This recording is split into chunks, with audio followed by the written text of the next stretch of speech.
Hi, my name is Barrie Crampton. Welcome to another episode of Straight Out of Crampton. When in fact that produces more CO2 than if you drive.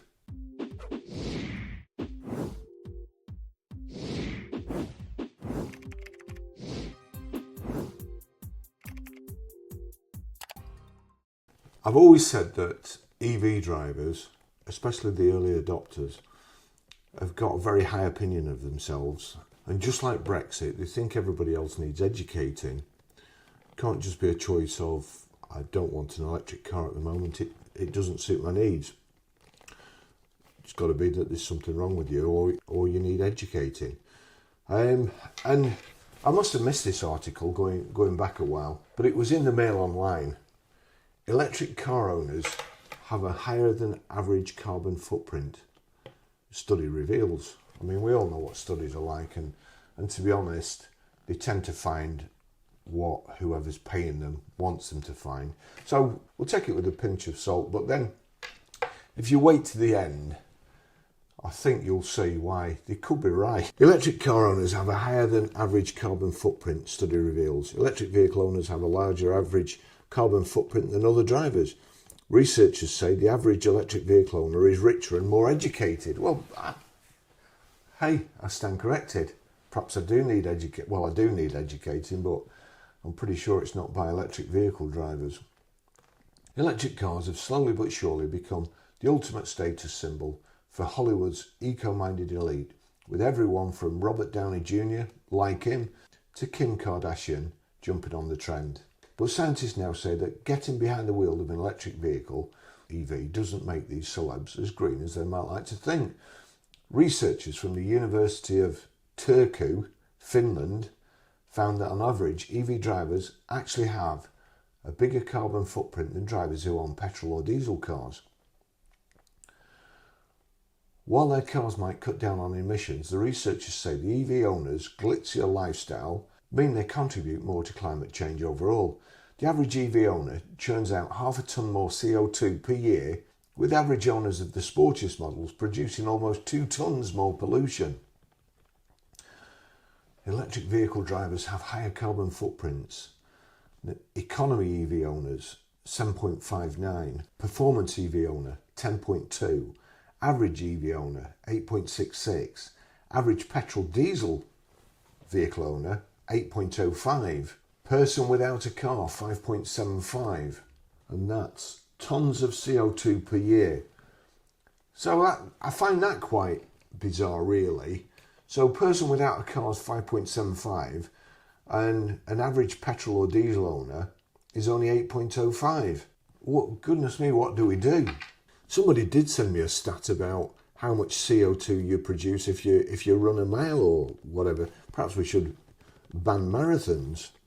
I can't believe this.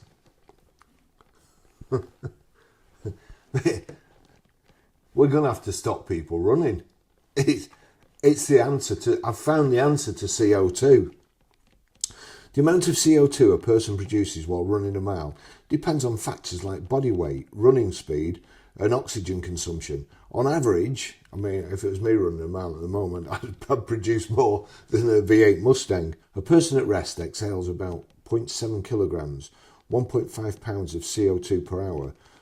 Running increases breathing rate and CO2 output. A rough estimate is 0.03 to 0.05 kilograms, 30 to 50 grams of CO2 per minute. If it takes 10 minutes to run a mile, yeah, sure.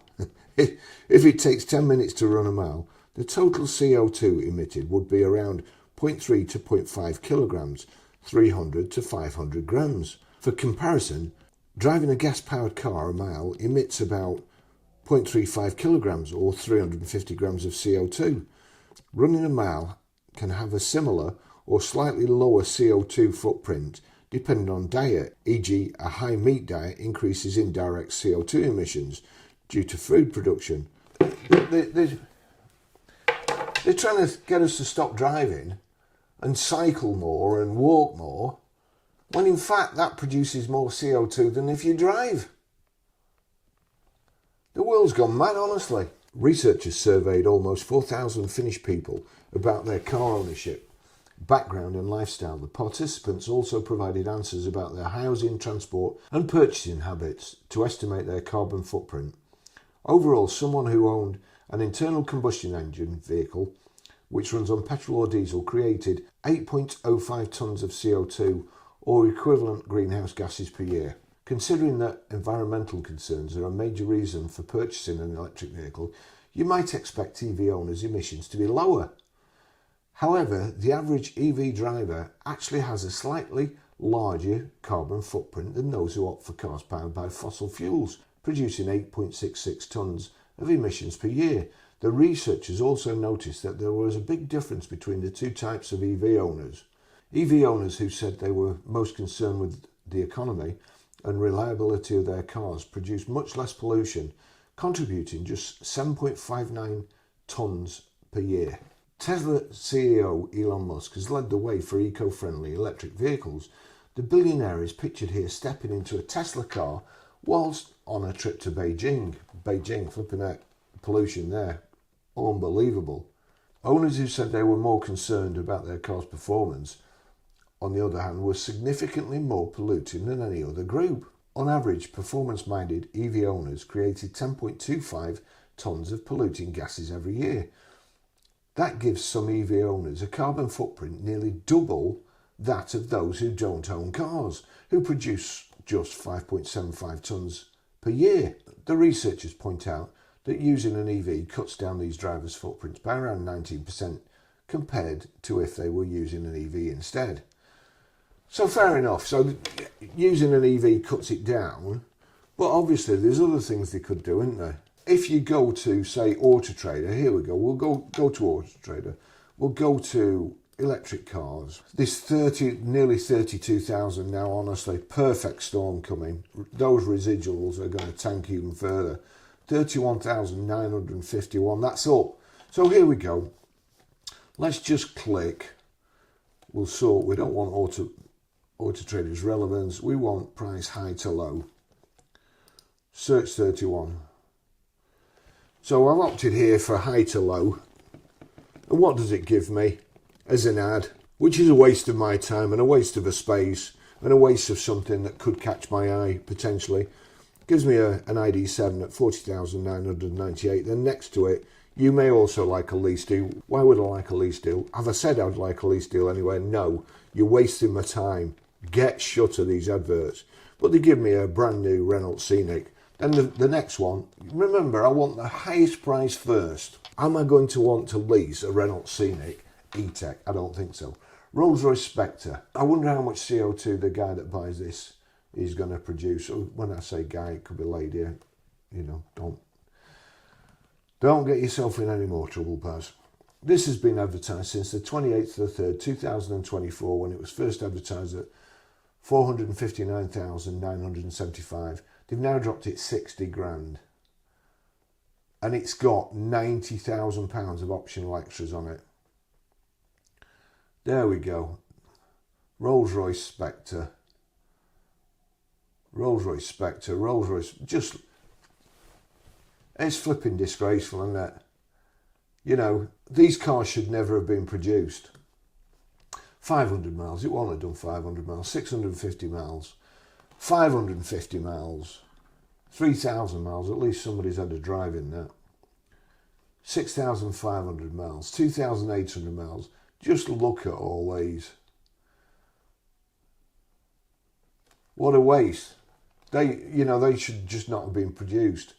And then what do we get here? Ad for a Volkswagen Golf at £11,095. Another ad. You may also like Kia EV6. No, I don't like it. I don't want it. 4 adverts in a line here. Ad, BMW i4. You may also like a lease deal. No, I've searched for the most expensive EVs. I don't want to see that crap in my timeline. Thank you very much. There's even more Rolls-Royce Spectres here. Let's see how many there are. Make, model, any. Rolls-Royce. 24 Rolls-Royce. Look at that. 1,165 Porsches. 277 have done less than 500 miles.